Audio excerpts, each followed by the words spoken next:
Once upon a time, in a small village nestled in the heart of the mountains, there lived two brothers, Jacob and William. They were known for their exceptional good looks and charm, and the local women couldn't help but swoon over them. It was as if the brothers had a magnetic pull, drawing the women in with their charisma and radiant smiles. Jacob was the more introverted of the two, preferring the solitude of the mountains and the company of books to the bustling village life. He had a quiet strength and a gentle spirit that made the village girls feel safe and protected. William, on the other hand, was an extrovert who loved to socialize and be the center of attention. He had a way with words and could easily win over the hearts of the women with his witty banter and engaging stories. As the years passed, the brothers became local legends, each with their own group of admirers. They were well aware of their effect on the women and enjoyed the attention, even though they never seriously pursued any relationships. One day, a mysterious woman named Isabella appeared in the village. She was a traveling artist, known for her exquisite paintings that captured the essence of her subjects with uncanny accuracy. Her beauty was unmatched, and her allure was such that even the most staid of village matrons found themselves captivated by her. Rumors spread quickly through the village that Isabella was using her beauty and charm to lure men into her bed, only to discard them once she had tired of them.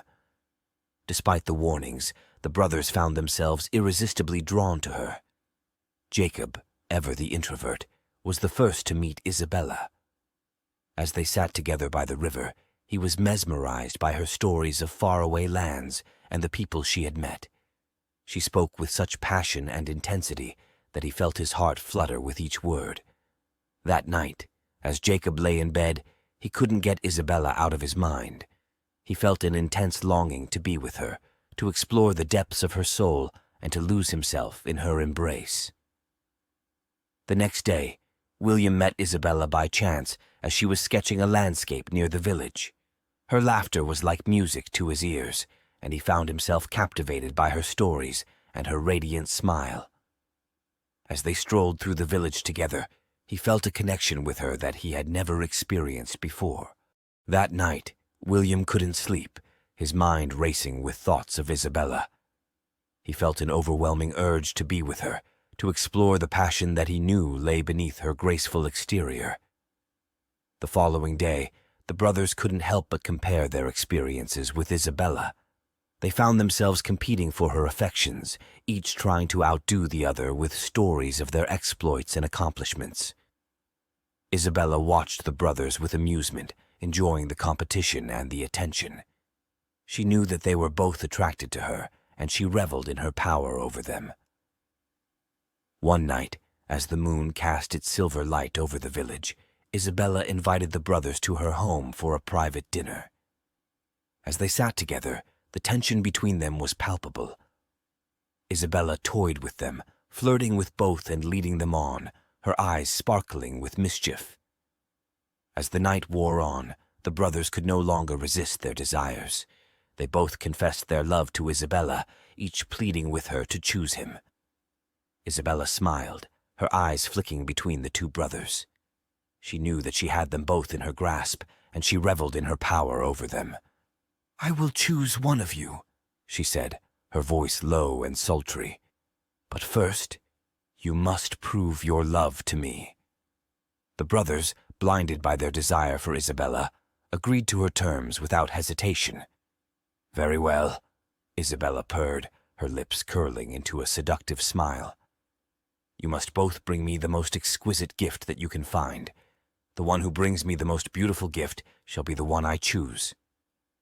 With that, the brothers set off in search of the perfect gift for Isabella. Jacob ventured into the mountains, searching for the rarest of flowers, while William delved into the depths of the forest, seeking out the most exquisite gemstones.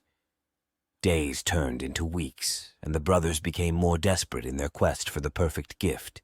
They pushed themselves to the limits of their endurance, all in the name of proving their love for Isabella. Finally, the day arrived when they were to present their gifts to Isabella. Jacob returned to the village, his arms laden with the most beautiful flowers he had ever seen. Their petals were the color of the sunset, and their scent was intoxicating. Not to be outdone, William emerged from the forest with a sack full of the most dazzling gemstones. They glistened in the sunlight, their colors shifting and shimmering like the scales of a dragon.